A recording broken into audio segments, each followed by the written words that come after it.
بسم اللہ الرحمن الرحیم نحمده ونصلی علی رسولہ الکریم اما بعد اعوذ باللہ من الشیطان الرجیم بسم اللہ الرحمن الرحیم قل اعوذ برب الفلق من شر ما خلق ومن شر غاسق اذا وقب ومن شر النفاثات في العقد ومن شر حاسد اذا حسد۔ لو جی الحمدللہ اللہ تبارک و تعالی نے خیر و عافیت کے ساتھ تراویح بھی ختم کرا دی ہے اور انشاءاللہ روزہ باقی ہے، یہ بھی ختم ہو جائے گا۔ قرآن کریم کی یہ جو صورت میں نے پڑھی ہے، یہ صورت اور سب سے آخر کی صورت جس کو سورہ ناس کہا جاتا ہے، یہ معوذتین کہلاتی ہیں۔ ان کا ایک خاص نزول ہے۔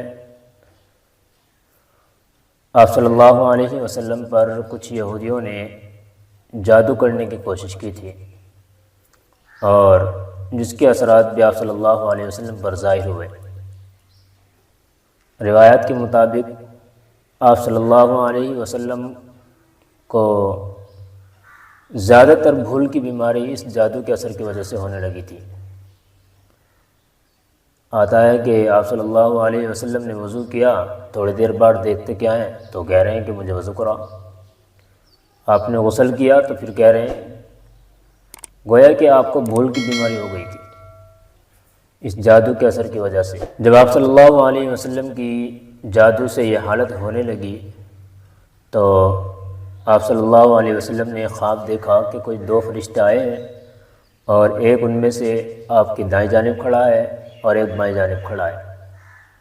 وہ ایک دوسرے سے باتیں کرنے لگے کہ بھئی کیا بات ہے، کیا ہوا کہ جادو ہوا ہے، کس نے کیا؟ وہ فلاں نے کیا ہے، فلاں یہودی نے کیا ہے۔ اسی طریقے پر جب یہ بات ہوتی رہی تو آپ صلی اللہ علیہ وسلم کو جو آخر میں جواب ملا ہے وہ یہ ملا ہے کہ بھئی اس کا توڑ کیا ہے، اس کا علاج کیا ہے؟ تو بتایا گیا کہ اس کا علاج اس طریقے پر کیا جائے گا کہ جس کے ذریعے سے یہ جادو کیا گیا ہے اور جس چیز پر کیا گیا ہے اس نے اس چیز کو ایک کنویں کے نیچے، کنویں کے اندر پتھر کے نیچے رکھا ہے۔ بعض نے کہا ہے کہ بھائی کوئی چیز تھی، اس کے اندر 11 سوئیاں تھیں، بعض نے کہا ہے کہ بھائی 11 گرہیں تھیں۔ بہرحال جو بھی ہو، لیکن یہ چونکہ 11 آیات ہیں دونوں صورتوں کے اندر، تو اس کے مطابق ہو سکتا ہے کہ وہ اس طریقے پر ہو۔ تو اللہ تبارک و تعالیٰ نے آپ صلی اللہ علیہ وسلم کی رہنمائی فرمائی، خواب کے ذریعے سے آپ صلی اللہ علیہ وسلم اٹھے اور جا کر کے کنویں کے نیچے سے، کنویں میں پتھر کے نیچے سے اس چیز کو نکالا اور ایک ایک آیت پڑھتے چلے گئے۔ ان کی فضیلت بھی بہت زیادہ آئی ہے۔ آپ صلی اللہ علیہ وسلم ان کو روزانہ سوتے وقت جب آپ سونے کا ارادہ کرتے تو اس کو پڑھتے اور اپنے ہاتھوں پر دم کرتے اور اپنے ہاتھوں کو پورے بدن پر پھیر لیا کرتے تھے۔ اور یہ بہت بہترین نسخہ ہے جادو ٹونے سے حفاظت کے لیے۔ اس لیے جو ہمارے ادھر ادھر تعویذات ڈھونڈتے پھرتے ہیں، تلاش کرتے پھرتے ہیں کہ فلاں بنا دو فلاں بنا دو، ہر کسی کو یاد ہوتی ہے مسلمان کے اندر اتنی شک اگر باقی ہے تو ہر کوئی 2 صورتیں کم از کم یہ یاد رکھتا ہے تاکہ وہ نماز میں پڑھ سکے۔ تو ان کو چاہیے کہ اپنے بچوں کے اوپر ان کو پڑھ کر کے دم کر دیا کریں، ادھر ادھر جانے سے بہتر ہے۔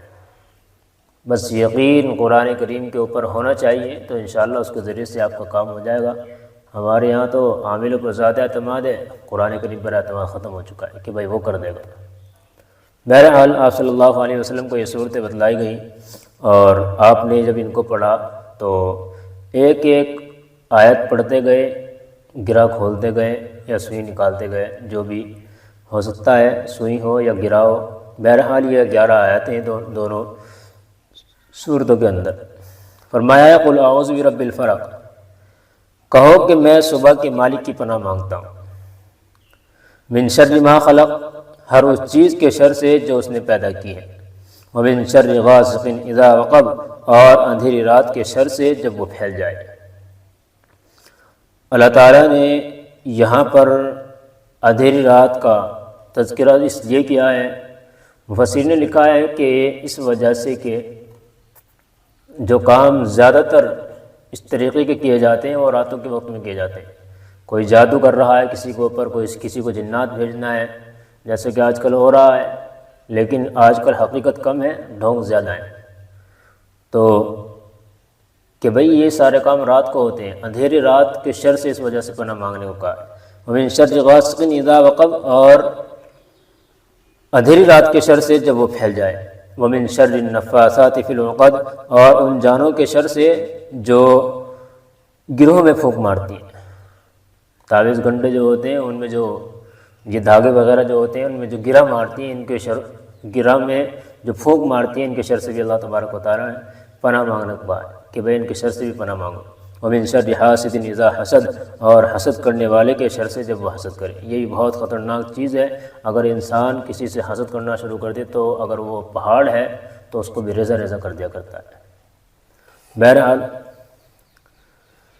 اگلی صورت ہے قل اعوذ برب الناس ملک الناس الہ الناس من شر الوسواس الخناس، کہو کہ میں پناہ مانگتا ہوں سب لوگوں کے پروردگار کی، ملک الناس، اور سب لوگوں کے بادشاہ کی، من شر الوسواس الہ الناس، لوگوں کے معبود کی۔ حقیقی معبود یہی ہے، اگرچہ لوگ دوسروں کو پوج رہے ہیں، حقیقی معبود اللہ تبارک و تعالیٰ ہی ہے۔ من شر الوسواس الخناس کس چیز سے پناہ مانگتا ہے؟ اس وسوسے ڈالنے والے کے شر سے جو پیچھے کو چھپ جاتا ہے۔ خناس روایت کے اندر آتا ہے کہ یہ شیطان جو ہے بچے کو کچوگا لگاتا ہے تو وہ رونا شروع کر دیتا ہے، اور جیسے ہی ان صورتوں کو پڑھا جاتا ہے، ان آیات کو پڑھا جاتا ہے، فوراً چھپ جاتا ہے، پیچھے کو ہٹ جاتا ہے۔ تو اس وجہ سے اس کو خناس کہا گیا کہ چھپ چھپ کر کے وار کر رہا ہے گویا کہ۔ الذی یوسوس فی صدور الناس، اور جو لوگوں کے دلوں میں وسوسہ ڈالتا ہے، اس سے بھی پناہ مانگنے کو کہا گیا ہے کہ بھائی ان سے ہی پناہ مانگو جو لوگوں کے دلوں میں وسوسہ ڈالتے ہیں۔ کون کون ہے؟ من الجنۃ والناس، چاہے وہ جنات میں سے ہو یا انسانوں میں سے، ایسے بہت ملیں گے آپ کو۔ مفسرین نے لکھا ہے کہ بھائی وسوسے ڈالنے والے یہ شیاطین میں سے بھی ہیں اور جناتوں میں سے بھی ہیں، یہ انسانوں میں سے بھی ہوتے ہیں۔ جو شیطان ہوا کرتے ہیں جناتوں میں سے جو ہوا کرتے ہیں وہ نظر نہیں آتے، اور انسان تو نظر آتا ہی ہے۔ تو کہا ہے کہ بھائی ان دونوں کے شر سے پناہ مانگو، کہیں آپ کو نقصان نہ پہنچانا شروع کر دیں۔ بہت اس صورت کے اندر اللہ تبارک و تعالیٰ نے اپنی 3 صفات کا ذکر کیا ہے، کیونکہ یہاں اخروی چیزیں ہیں، اور اوپر اللہ تبارک و تعالیٰ نے فوراً من شر ما خلق کیا گیا، صرف ایک صفت کا تذکرہ کیا ہے۔ تو مفسرین نے لکھا ہے کہ بھئی یہ اس وجہ سے کہ اخروی یہ اگر اس کے اندر نقصان ہو جائے تو زیادہ گڑبڑ ہو جائے گی۔ دنیا میں آدمی تھوڑے دن رہے گا، ختم ہو جائے گا، بس وہ ختم ہے، اس کے بعد اس کا کچھ نہیں ہو سکتا۔ آخرت میں اگر اس کی آخرت بہتر ہے تو سب ٹھیک ٹھاک ہے۔ یہ کچھ آیات ہیں ہر انسان کی یاد ہونی چاہیے، اور دم درود والے جو ادھر ادھر اٹھے پھرتے ہیں اپنے بچوں کو اوپر پڑھ کر کے ان کو دم کر دیا کریں، اور معمول بنا لے کہ رات کو سونے سے پہلے اپنے ہاتھوں پر دم کر کے اپنے پورے بدن پر اس کو پھیر لیا کریں۔ تو انشاءاللہ آپ ان تمام چیزوں کے شر سے محفوظ رہیں گے۔ آپ کو کوئی اس طرح کی تکلیف جس سے آپ گھبرانا شروع کر دیں یا رات کو آپ کو الٹے سیدھے خواب آیا کرتے ہیں تو اس کا ایک بہت بہترین نسخہ ہے۔ اللہ تعالیٰ سمجھ کے عمل کی توفیق نصیب فرمائے اور سنت کے مطابق زندگی گزارنے والا بنائے۔ وآخر دعوانا ان الحمد للہ رب العالمین۔